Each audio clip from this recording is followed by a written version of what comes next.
we look at misfires, mistakes, and miscalculations from all throughout history. I'm Tony Southcott. And I'm Albert Berg, and today's episode is brought to you by our featured patron, CBS Scam Busters. Thank you, CBS. Yes, if you want to be a patron, you can go to patreon.com/humanechoes and support the show. Tony has our bad idea for this week. Tony, what are we hearing about this week? We're going to be talking about TempleOS and its creator, Terry A. Davis. Okay, TempleOS. OS stands for operating system, correct? Yes, and for anyone that doesn't know, an operating system is basically what your computer runs for the software. Like, it's the backbone for everything. It's Windows, it's the iOS, it's Android, it's all of those different things. Those are operating systems. Yes. With this particular one, Terry A. Davis thought that TempleOS was going to revolutionize computing. This 16-color internetless operating system was hand-delivered to him by the divine, and would help save all of our souls with its beautiful hymns and amazing games. I don't see what the problem is here, Tony. You have to go in more detail. I think so. It didn't start with such ideas of grandeur. Davis originally created his non-Linux-based operating system, Lusthos. Yeah, Lusthos is the early iteration before he renamed it TempleOS later. For a brief time, it was also Swallow OS, but that didn't last very long. But Lusthos is... In 2008, Lusthos hit Reddit in its earliest public release.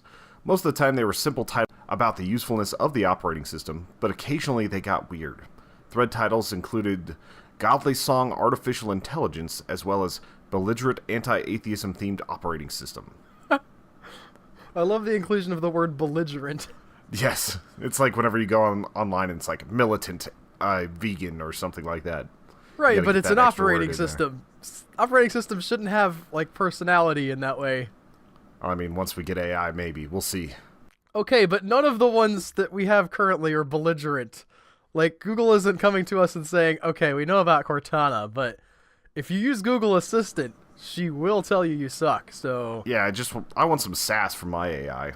The operating system itself was such a strange mess. Terry had built it from the ground up, including the compiler, which he was particularly proud of. And I don't want to diminish what he's done. This is actually a pretty huge undertaking. Like, to be able to do this by yourself, that is massive. For people who don't know much about computers, a compiler and an operating system really both have to operate at the very lowest level of computer code. So you're dealing directly with incrementing things in the CPU at an incredibly specific and detailed and abstract level. It's not something that's easy to learn. Yeah, it's not something that most programmers would even attempt.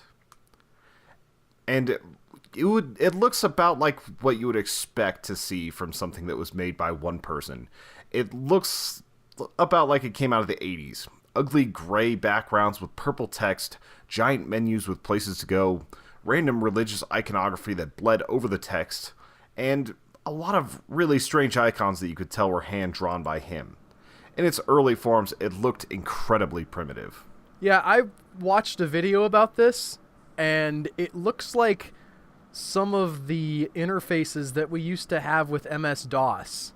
Like, yeah, that's, after it's we very were close to typing DOS. in commands, but before we actually got to Windows, there was a time when they had something called the DOS shell, which is just some really bright primary colors with letters on top of it that you would navigate through with your arrow keys and maybe a mouse if you were lucky. Yeah, and if you were ever going in to change settings in your computer before boot up, it kind of looked like those menus too. But now those are all pretty and can use a mouse. It's weird how things have changed. Yep. Also, the output of this was 640 by 480, which by modern standards is only a small corner of the average computer monitor. Imagine how ugly it is, then blow it up and pixelate it even more. For reference, 480 is about half of what most of you are probably watching movies in. In the About portion of his website, he said that Lusthos is for programming as entertainment. It empowers programmers with kernel privilege because it's fun. It allows access to everything because it's fun. It has no bureaucracy because it's fun. It's the way it is by choice because it's fun. Lusthos is in no way a Windows or Linux wannabe. That would be pointless. I agree with that last "it would be pointless" thing, but everything else I'm wondering why it's not just Linux. Yeah, the point is actually going to be a surprisingly large revelation, and we'll get to that here in a little bit. Literally, I think. Yes. This is the sort of style that you can expect from Terry. Sadly, this is more coherent than what he eventually dives into. Terry A. Davis is a haunted man with schizophrenia and delusions of grandeur. He also seems to be a moderately skilled... Oh, we already talked about that. I do wonder what he would have been able to do in coding if he had the right treatment. Unfortunately, that was not the path that was taken for Terry in TempleOS. Buckle up, it's going to get weird. Did he need treatment for something? Besides just delusions of grandeur? Absolutely, he is a diagnosed schizophrenic. Okay. Like, he also has bipolar with some extreme manic episodes, and some of those end up coming up later. From 1990 to 1996, Terry coded for Ticketmaster. While he did this, he earned his master's degree in electrical engineering from ASU. At the time, he quit to make a home milling machine he hoped he would be able to produce for the general public. Think like an early 3D printing machine where a drill sort of took a piece of wood and milled it down to whatever you wanted it to be. Unfortunately, this caught fire and he had to abandon the project. That's sort of its own great little side quest of a bad idea. You build a milling machine that almost burns down your house. I mean, there are a lot of people that have made inventions that probably caught fire before they were proper, but he did not have the wherewithal to keep pushing. This is also around the time that he started to do the backbone for TempleOS and Lusthos. He had some other menial jobs, but his work history ends around 2003. Terry would often frequent atheism message boards where he got combative with the users. This isn't really an issue, it happens all the time on the internet. But it lets us peek into his mind a bit. We can see how random and jargon-filled his posts get. Often he would copy-paste incoherent sections of Gutenberg books into his posts that had no relevance to the conversation. Sometimes they weren't even full quotes, and they would just start mid-word without any backing context. Here's one of them. God says, confute Exodus, print, resumed, glorify, elect, forgiving pleasant itself equals long catch. And it just goes on and on like that. He also had a habit of making more coherent posts, such as, bad news, there is a God, which he would go on to make dozens of posts to himself because no one wanted to engage with him anymore. The random copy of Gutenberg text, do you think that was a program that he wrote that would just randomly pick a book and then pick some words in the book, or is he going physically to Project Gutenberg and picking these out? Because I know a little bit about this story, and it seems like it would be the former to me. No, it's that is definitely part of it. The random generator that he created, and this is something we get into later, is he believed that was him talking in tongues using this program. So he believed that using the Gutenberg project and doing a random number generator and just picking these words out, it was the equivalent of speaking in tongues, which, from my understanding, is basically whenever you speak a different language in order to help spread the gospel. A lot of churches like Calvary churches still do it, even though a lot of times they aren't speaking a language. Yeah, there's actually some disagreement within Christians on what exactly tongues are. There are instances in the Bible where it's definitely sort of like a magical translator that God gives you, so even if you don't speak a language, you can tell somebody about Jesus. And there are other instances in the Bible where it's some weird heavenly tongue that nobody understands. Yeah, and if I'm remembering right, it was shortly after the crucifixion where all of the apostles were speaking in tongues to spread the word, but It's been a little while. At this point, we can see his belief in divine power moving through him start to leak into his posts. Random asides where Terry says, he said the resolution wasn't supposed to be permanent after I made a promise, and you have to keep your word. It sucks. And the way he capitalized he, it basically is implying that God told him he could not make it in higher resolution. I also noticed, I watched the video that you watched as well. We both kind of stumbled on this at exactly the same time. One of the things that popped out to me was there was one of these posts where he's sort of annoyed that he even has to make an operating system, but he believes God told him to, so he's just kind of doing it because he has to. Yeah, and that was definitely something that came up in his live streams and other things later. It's like he's all in, but there are moments where he's just kind of like, I only have this in my life, why am I doing this? And then he just snaps back into being all for the project. Or, well, my understanding of it was that he was like someone who believes in God but is annoyed with him. Well, he also has a bit of an ego and thinks he's one of the most intelligent people that's ever lived, so I could see him like thinking that he might know better at times and then kind of falling back onto, well, I'm not God. At this point, he also starts dropping hints of his recent hospitalizations. One of his messages read, "Mental hospitals suck, but disability checks are cool. Guys from Metallica seem to know about mental health." The post continued to get more aggressive. Mostly it was calling people Linux cultists and so on, but this would be tame compared to the slurs he would fling out freely when he set up his new account. His basic operating procedure was to accuse people of homosexuality and liberalness. He stopped trying to be the professional developer that got along with people outside of the atheism stuff and switched to the name Trivial Solutions. He was quickly shadow banned on most of these forums whenever he repeatedly used the N-word and various other things to describe most of the users on these forums. It's difficult to know in this case also whether this is him becoming impatient or if it's the disease progressing in his mind where he's not getting the treatment he needs and it's getting worse and worse as time goes by. Yeah, and he was getting very tired of people saying that his OS was useless and there was nothing you could do with it because it couldn't even connect to the internet. So he was definitely losing patience there. I would bet it's a pretty clear combination of the two. At this point, Terry attracted the attention of internet forums, but not the people looking to aid in his quest for the ultimate operating system. No, these people sought to trash Terry, his software, and everything he had ever worked on. While their criticisms of the now buggy and flashing OS were valid, they started to dig deep into the personal life of Terry. For some reason, Terry Davis thought it would be a good idea to post his complaints about these people, including many racist ideas, to the Something Awful forums, which you can tell by the name is filled with wonderful, understanding people. This brought more attention to TempleOS as well as another ban. The pressure of this, along with the deteriorating mental health, started to take its toll. His Twitter went from just updates about Loosethos to paranoid tweets about the CIA and other government agencies. I had to cherry pick a few of these because we try not to do a lot of cursing on this podcast, and some of these were just incoherent with lots of curses. He tweeted things like, "There's crazy actor agents who F with me. My parents are enemies. I killed one in 1999. Along with this next one, "Shrinks employ actors. They have a Facebook and they pick people. FBI employs actors. They did a doppelganger." Yeah, there's man, schizophrenia, heck of a disease.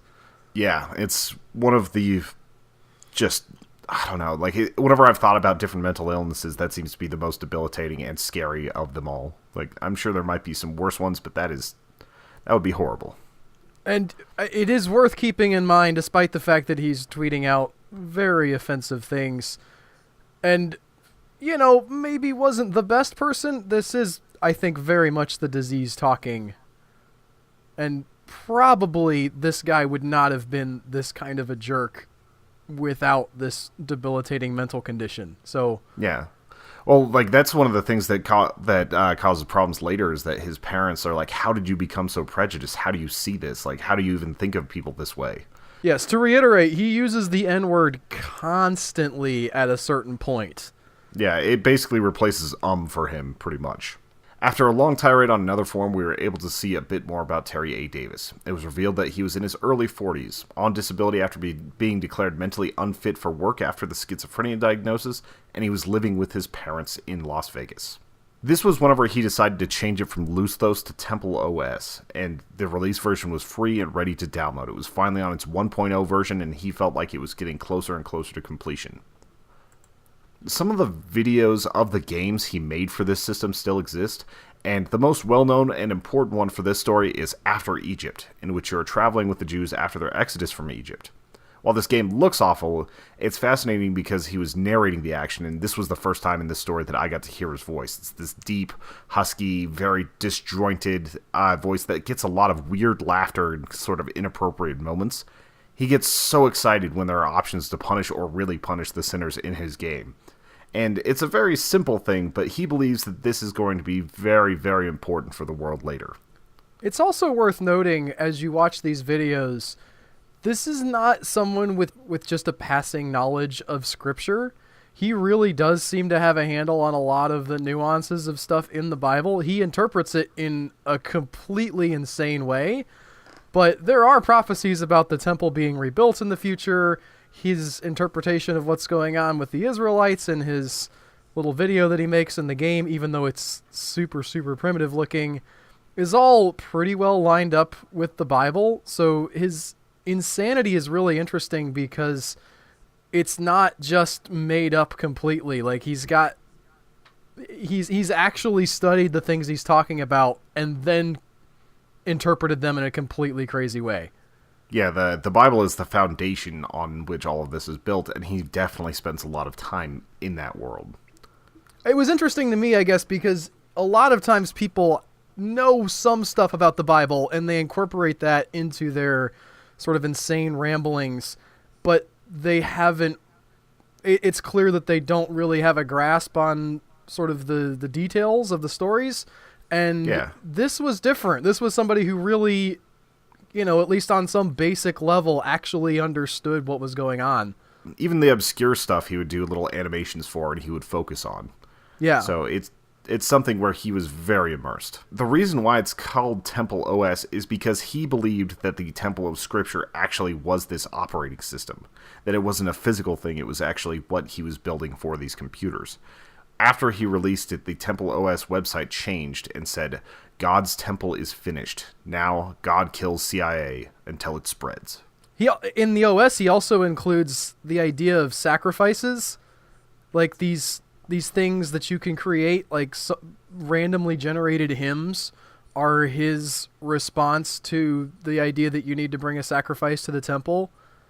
Yeah, it was either he wanted you to either sacrifice like a little comic strip that you make or a hymn, and just some sort of offering was important to him for you to be able to talk through the OS. It didn't have to be anything major. It wasn't like he was promoting human sacrifice or anything like that. It was just he wanted these little acts of devotions, as I think he called it, a covenant for the operating system.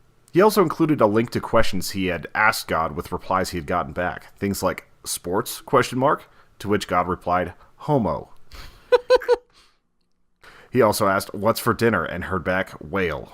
So there's just some odd lists of questions that lead to things like that. Are these questions that he asked God in his head, or were these things he actually generated with the OS?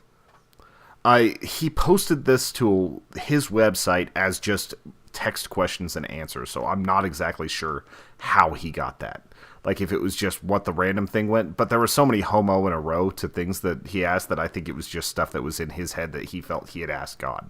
After several more updates, he finally revealed what he wanted people to use TempleOS for. He believed that his After Egypt game could be used as an oracle. He considered it to be a Ouija board of Christian tongues.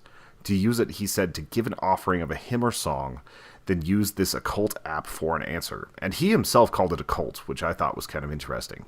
In the upcoming posts, his narcissism and delusions of grandeur started to get worse. He began to call himself God's programmer, where he detailed that he was the best programmer on the planet, and each line is divinely inspired, which his entire operating system runs on 120,000 some lines of code, so that's a fair amount of divinely inspired work.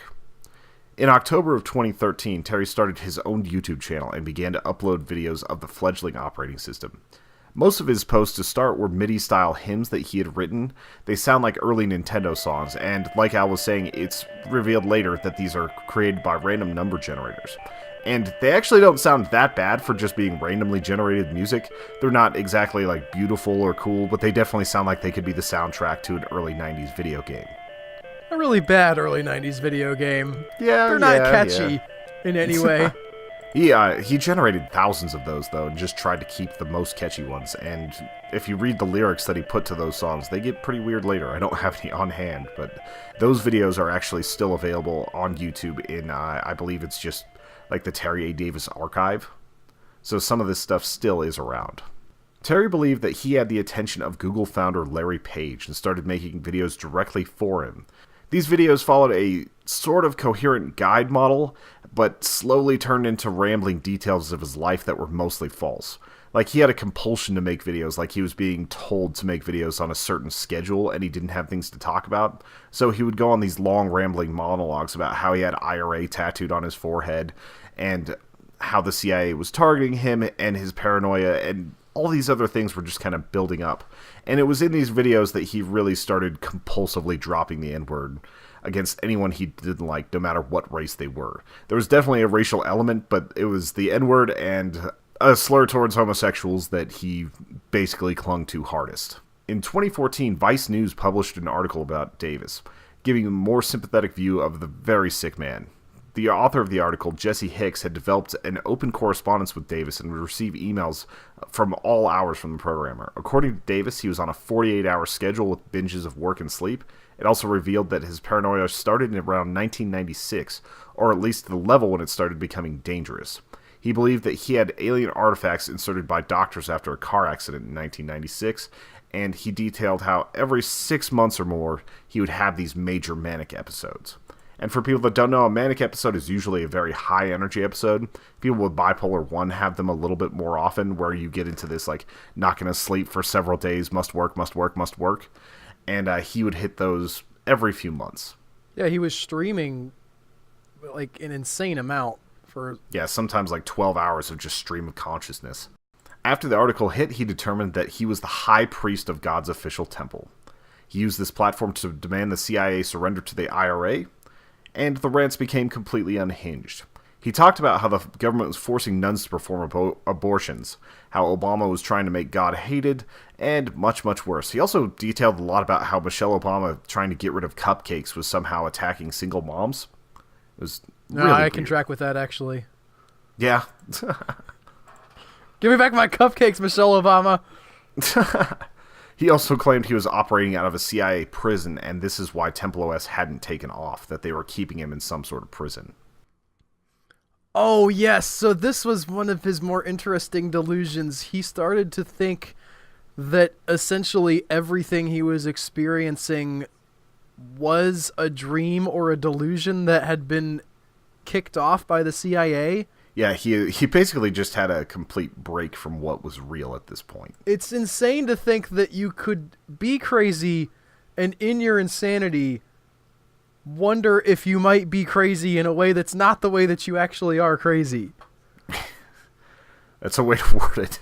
I hadn't thought of it quite that deeply. That's out there. Like, he's questioning his reality, but not in a way that's actually helpful to him. It just deepens his paranoia. When he started live streaming, he also got obsessed with a YouTuber who went by Physics Girl. Her name is Diana Cowan, and she's a very successful YouTuber. Terry Davis was committed to turning her into his wife. And there were a lot of times where he would just ramble about knowing this Physics Girl who didn't want to know him because he used the N-word too much, but that he was going to have somebody finally help with his OS, which he claimed before that he couldn't have anyone help with the OS because that's what God asked of him, but he was trying to bring her in. Also, I bet you didn't see this coming, but 4chan decided to get involved. They had his home phone number from his website and constantly called during his live streams. They also started to send emails pretending to be Diana Cowan. Most of these he dismissed as fake, but one particular person broke through. After he opened an email that were supposedly illicit photos from Cowan, his channel got a strike and he was banned from streaming. On YouTube. Yeah, on YouTube. At this point, he believed himself to be married to Diana Cowan, and the trolling had just gone too far. It's just cruelty at this point. This is also around the time that he stopped taking his antipsychotics because he felt like they limited his creativity. He recorded screaming at his parents, in which he called his dad the monster of Area 51 when they asked why he was so racist. And all of this he started streaming from his own website so he could do anything he wanted without like the limitations of YouTube. He still had an okay audience. Usually it didn't break over 25, but occasionally whenever he was on a longer one, people would show up for it.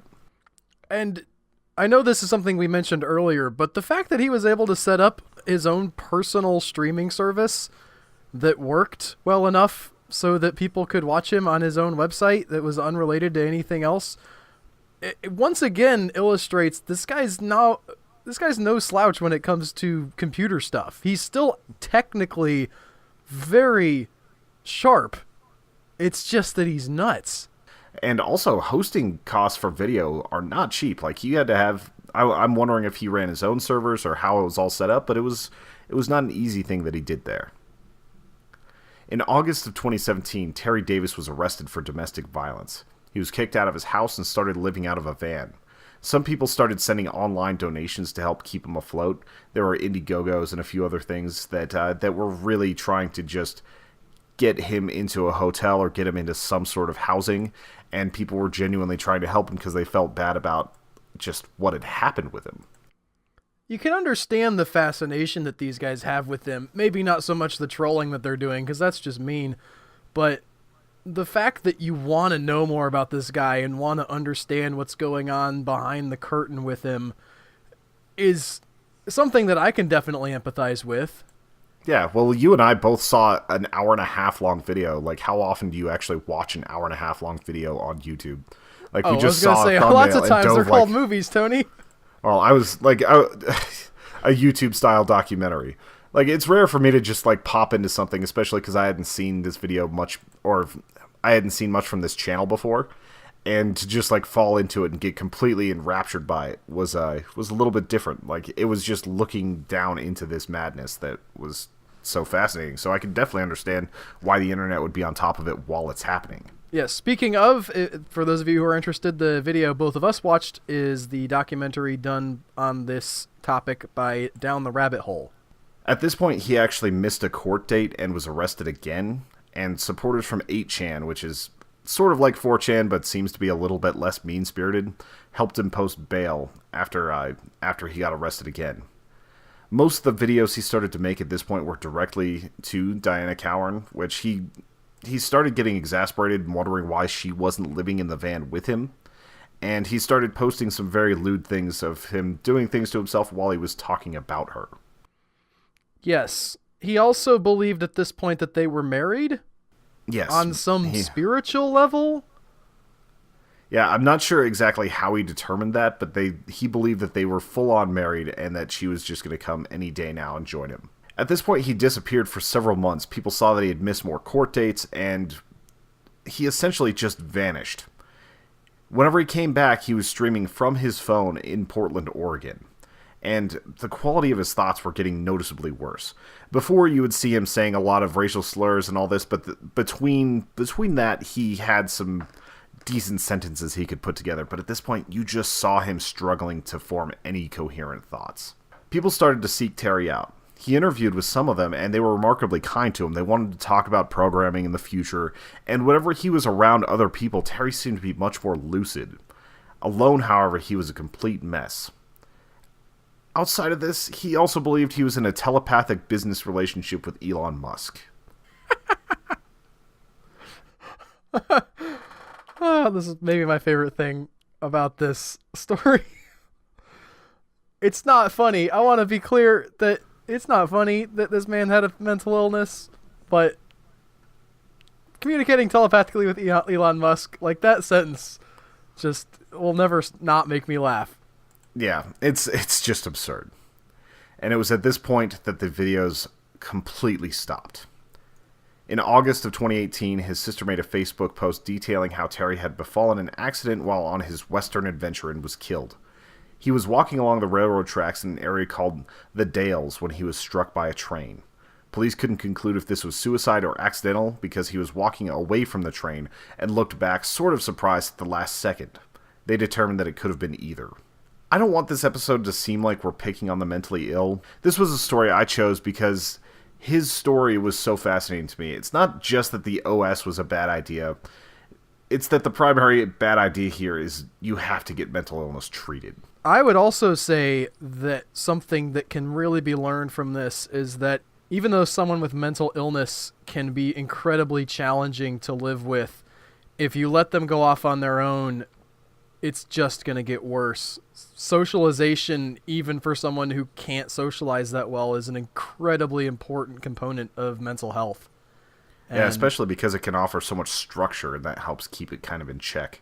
Yes. No shame on his parents, by the way, for not being able to put up with him. I'm not here to pass any judgment on anybody in this case, because I don't know what he was doing to them, and I'm sure he was incredibly trying, but if you can help somebody like this have more structure in their life, it can't be a bad thing. Yeah, and that might also be the track that leads them down to getting more treatment and so on. And I think that's pretty much all we have to say about TempleOS and Terry A. Davis. It's a tragic story, but it was one that was really fascinating to me just because he tried to do something so lofty and he had so many good skills at what he was working on. but he just could not keep it together, and it's horribly unfortunate. And it's a reminder that mental illness isn't for the stupid or for the weak-willed. If any of us had these kinds of issues in our brains, we could all easily go down that same path. TempleOS, yes, as you mentioned earlier, was a bad idea, but it was the result of a really brilliant mind being twisted around by this nasty, nasty disease. And there's nobody really to blame for it. It's just a sad story about a sad illness.